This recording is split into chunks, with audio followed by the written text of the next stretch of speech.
Bismillahirrahmanirrahim. Oke, kali ini kita mau test ride motor. Ini motornya XSR 155. Dan this is kuncinya, guys. Mirip kayak ZX 25R ya kuncinya tuh. Bismillahirrahmanirrahim. Yo. Waduh. Oke, jadi ini motor tuh full standaran aja. Cuman yang dirubahnya di apa sih? Spion udah bar end dan sebelah hilang. Terus stang juga udah diganti. Model fat bar gini plus pakai riser yang tinggi juga. Ini dari apa ya? Lupa gua. Pro Taver gitu. First impression naik motor ini tuh kayak wah PW banget sih motornya, karena ini kan motor-motor ala-ala klasik, tapi ini lebih ke style neoklasik sih menurut gua. Kenapa? Karena ya memang Yamaha bikinnya kayak gitu. Pertama bisa kita lihat dari desain. Dari desainnya ya memang ini motornya ala-ala Jap style, tapi dibalut dengan kemodernan zaman sekarang ya. Kayak ada delta box juga gitu di rangkanya, ditambah lagi peleknya itu pelek palang gitu, bukan pelek jari-jari. Jadi klasiknya dapat, terus modernnya juga tetap ada. Rasa naik motor itu kayak naik motor apa sih, trail gitu. Kenapa? Karena ininya udah dibikin tinggi gitu pakai riser gini. Cuman ya kalau trail itu kan lebih tinggi gitu posisi duduknya. Nah itu aja sih bedanya. Dan motor kayak gini tuh menurut gua kalau buat jarak jauh sih bikin PW ya. Oke, balik lagi ke fitur gitu. Kenapa gua bilang motor ini neoklasik? Karena dari pengapian juga dia udah pakai apa sih? Udah pakai injeksi gitu. Beda sama W175. Kalau W175 masih pakai karbu. Terus di speedometer juga dia lebih simpel. Bulatannya cuma satu kayak gitu. Dan digital pastinya. Full digital banget. Jadi bener-bener modern deh.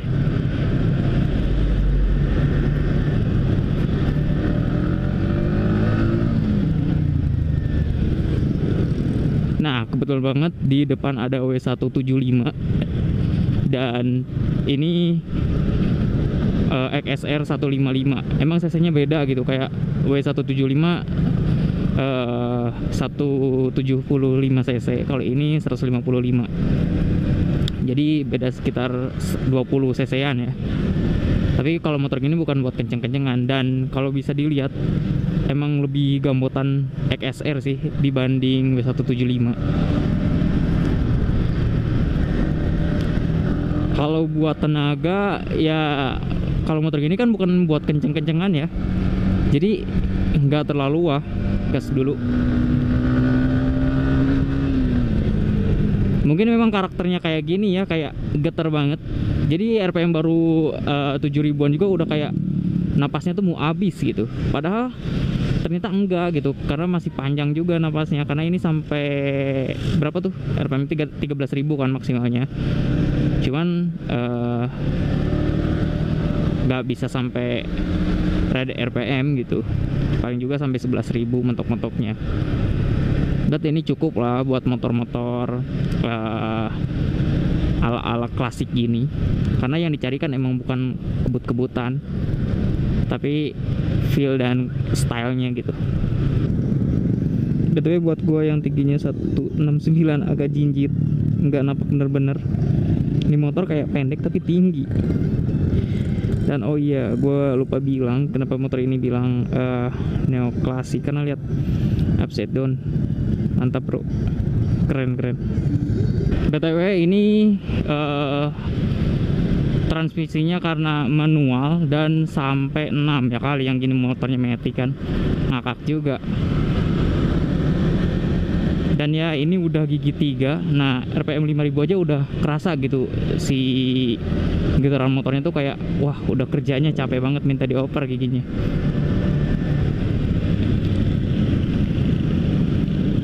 Kayaknya nih motor mesinnya udah pakai dock juga sih, karena bentuk mesinnya itu bener-bener kayak R15 atau Pixen.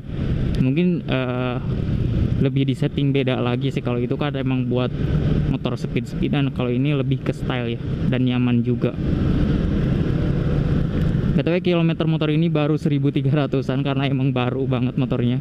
Ini punya temen gua, bukan punya gua gitu. Gua juga minjem buat nyobain doang. Karena gua gimana gitu, gak ada duit buat beli yang gini.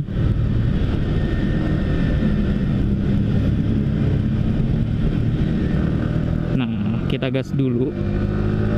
Oh. Jadi si RPM-nya tuh kayak awet gitu buat naik tuh. Seakan napasnya tuh bener-bener emang panjang. Ya wajar sih, satu silinder pasti napasnya panjang. Kita muter selagi. Dan di bawah belok tuh enak gitu. Karena ini bannya masih orsinil ya. Masih ban buat jalanan, nggak diganti ban-ban tahu kayak gitu. Kalau itu sih menurut gua masuknya udah ke style apa ya, scrambler. Kalau udah ban kayak ban tahu kayak gitu.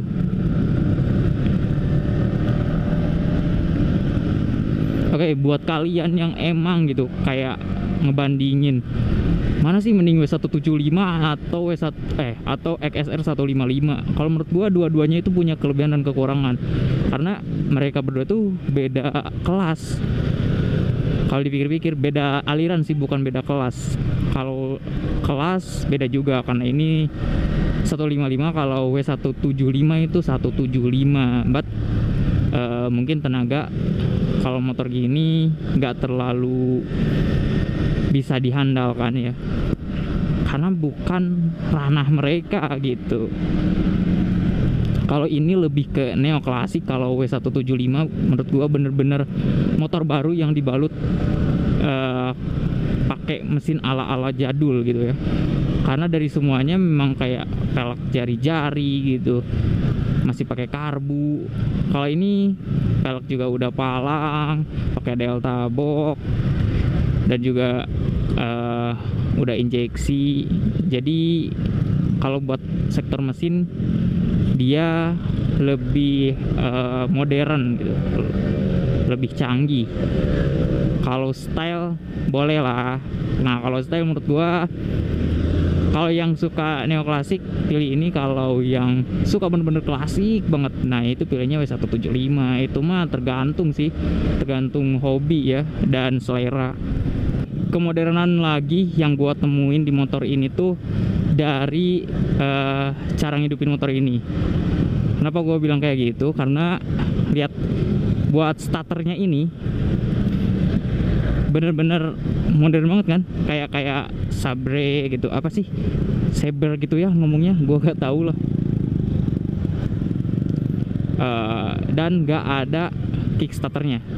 Jadi kalau kalian soak aki di jalan, ya otomatis kalian harus di step, kalau enggak digejruk gimana ya ngomongnya ya, yang gitulah, yang didorong gitu.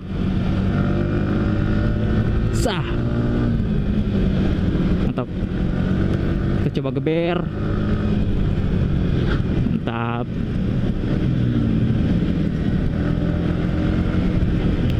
Isi bensin dulu bro. Nah sekarang kita tes dipakai macet-macetan gimana nih motornya nih. Mantap gak? Masih mantap, masih bisa gitu slap slip. Dan ini upside down, bener-bener empuk ya si suspensinya tuh. Ya bener-bener enak lah. Walaupun motor ini kalah keluar gitu, lebih duluan W175, tapi ini motor bisa mengganggu W175 bro, karena rasanya enak.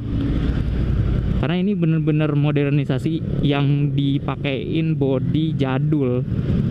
Cuman ini eye catching banget, keren keren serius. Kita pakai slap slip, set set, bisa bos.